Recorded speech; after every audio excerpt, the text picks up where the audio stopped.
You guys a true story. I was 21 years of age. This is not long ago. 21 years of age. Yesterday was my birthday. And me and Andrew, what did we eat on my birthday?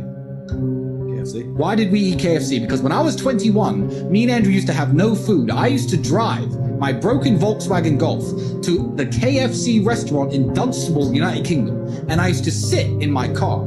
And you couldn't ever eat anyone's leftover food if they ever had their mouth on it. But at KFC, they used to buy buckets. And I would sit and wait for people to sit outside, eat their meal, and leave the bucket on the table. And I used to go and take that bucket, 3 or 4 pieces of chicken. And I used to collect 20, 30, 40 pieces of chicken that were perfectly fine left in the buckets. And I used to go home and I used to freeze that chicken. And me and Andrew would break it up, put it in our rice, and that was our meal. That's what sustained us for that hard year. That year we had when I was 21 and you were 22. That's how broke we were. I used to scavenge chicken from KFC because I thought, I'm not dying and I'm gonna lose my kickboxing fights because I don't have enough protein. What am I gonna do to make it through the day? That's how broke I was. And that's a sad story if you never make it out. To me, that's a happy story. That's a story of triumph. Now it's like, hey, Andrew, it's my birthday. What we doing? KFC? And it's a big joke. We sit there eating our KFC laughing about how we used to scavenge KFC chicken. Your wife breaks your heart. If you're not gonna work, you can't sleep anymore. You're upset. She's running around with a new dude. You see her Instagram story. She got some new guy. You're furious and you're angry and you're jealous and you're bitter. You have all of this inside of you, but you're not going to go to the gym and work hard and become so fantastically in shape and so rich and so powerful that no girl ever leaves you again. You're not going to do that. What are you doing? Text her? Try and explain to her? She doesn't care. Like, you can write the most perfect English. You can write the most beautiful words ever constructed. Forget Shakespeare. You can do, it doesn't matter. She doesn't care. She just doesn't care. She's distracted. She forgot about you. She forgot about it. So what are you going to do with all of that inside of you if it's not positive? Well, it's going to consume you and you're going to end up self-destructive, or you're going to embarrass yourself, or you can take all of that and put yourself in a position where it never happens to you again. Those are the choices. So what's the most intelligent choice to make? If you're the best version of yourself, you're naturally going to do the right things. It's amazing what God has instilled inside of us. And if you're hanging around with the right people, that's what's so important about masculine networks. I know, even in the mornings when I don't feel like training, I wake up and I really can't be bothered because I train 7 days a week. I've been aching for a year and a half and I don't want to train. But if I can say to Marcel, let's go train, even if he doesn't want to train, he's going to go, all right, because we're both stubborn. And then from there, we're going to get it done. So if you're the good person around the right people, you're going to end up affecting everyone around you. You can't go through the world without leaving a ripple effect. And that's why you have to be your best version of yourself. And that ripple effect is going to be vast and it's going to be continuous into space-time. And you don't know how the butterfly effect works. You don't know about you being a nice, courteous person, holding that door open that one time, how that can affect someone's life in such a positive way, or smiling at someone when they do something nice to you, or helping someone who needs help. You can be a genuinely good person, but to do that, you need to be a man of capability. You need to understand that the whole world can be fixed if men and people get their act in order. And I truly believe that all of this falls on men. As a stuff in order, you're going to find a woman who's loyal to you. You're going to find a woman who at least keeps her legs closed. At least you're going to find it. And they do exist. It's all about taking accountability as a person, blaming yourself for absolutely everything so that you have power over the situation, because you have no power if you blame the world. If you blame women for everything, you have no control. Yeah. If you blame yourself, you have control over the situation. And I think that if men get their act together, you'll be surprised how that will expand out towards society and how not only your life gets better, but the life of everyone you care about, everyone you meet, everyone you interact with, their lives get better by extension. And that's what we need to fix society. The rich kids I'm talking to now, they're making millions and millions of dollars, and that's why if anyone watched my recent stream with Aiden Ross, he's actually a good guy. He's a nicer guy than I thought he was. I switched on. But he's like, am I fat? I'm like, for 21 with all your money, yeah, you could have the best gym, the best personal trainer, you have all the time in the world. You are ridiculously out of shape for your scenario. We had to become world champion. I became world champion, Chris became European champion, and like he said, we didn't have enough protein in our diet. We're sitting there eating rice every day thinking this is the cheapest thing we can eat. We have no but we need some meat.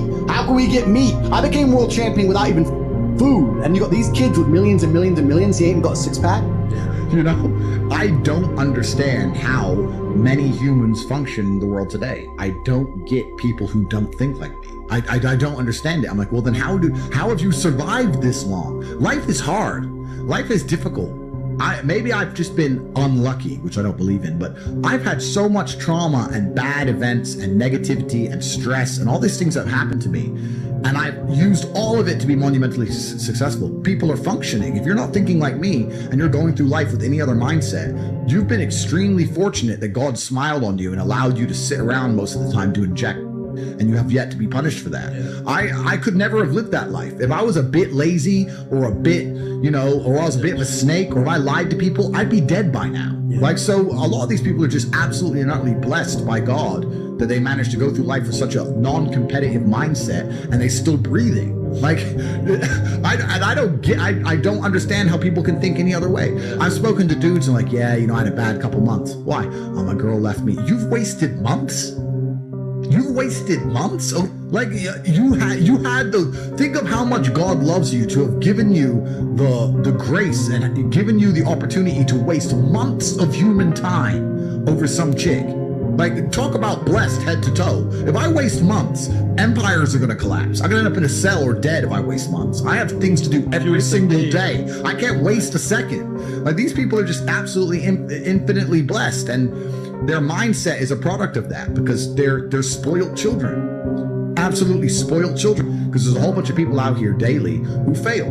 There are men out here who fail daily and they have yet to feel the true consequence for it. They fail to go to the gym when they know they should have gone to the gym. They fail because they forgot their keys and they took them 10 minutes to find them. They fail because they replied to a question they got sent on WhatsApp the wrong way. They fail because they didn't smile when they were supposed to. They didn't say please and thank you to that person who helped them. They fail because they didn't say hi to that girl who's looking at them out the corner of their eye. They just fail perpetually. They go through life missing every opportunity and just failing.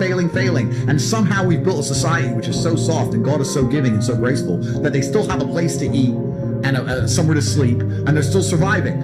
That shows how nice God is. Because before this society, truthfully, if you were that level of failure, you would be dead. Survival of the fittest. Survival of the fittest. And none of these men out here are fit. Their mindset isn't fit. Their reality isn't fit.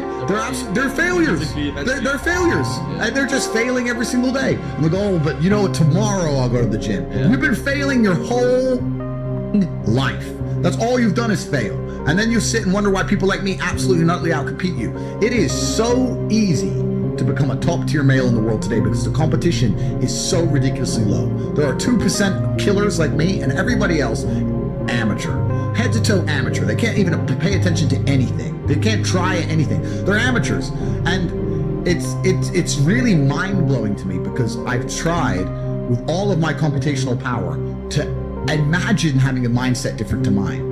And I just can't see a reality worth having. I can't see a reality worth living. I can't see how you're going to build a life worth experiencing if you have any other mindsets. I've never seen somebody massively succeed and they didn't believe in themselves, ever.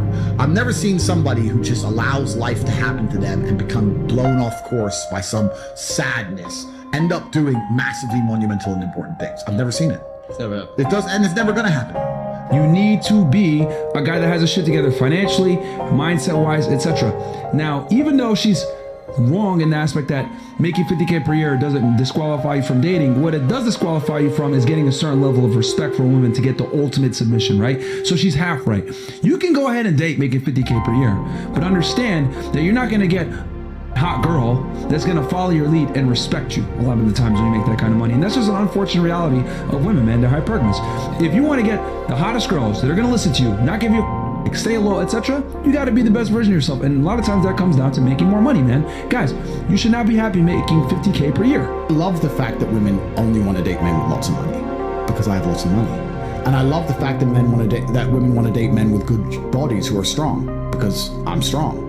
It's fantastic. I would actually be devastated if women changed their minds because I like it being that competitive because I like to win and I have no problem with the competition. I have no problem with war. If you're going to sit and go, women shouldn't think this way, what you're actually doing, and you may not realize you're doing this, but you're speaking to the universe and saying, I can't win, so I want to change the rules of the game. Good and point. I think you should apply a completely different mindset. If women sit there and say, I want this, and this, I'm never offended by that because I sit there and go, yep. Okay. All right. Text me then. I'm winning. So I'm winning. So I think you should look at these things as a man. How can you, as a man, take absolute self-accountability? Yep. You can blame her, you can blame women, we can blame society, all those things. That's true. But the best thing you can do is sit there and go, well, let me make sure I don't fall into any category where I can be disqualified. Yep. And then you don't have to worry about any of these things. And the best thing about being a man, in fact, the only good thing about being a man, because being a man is much harder than being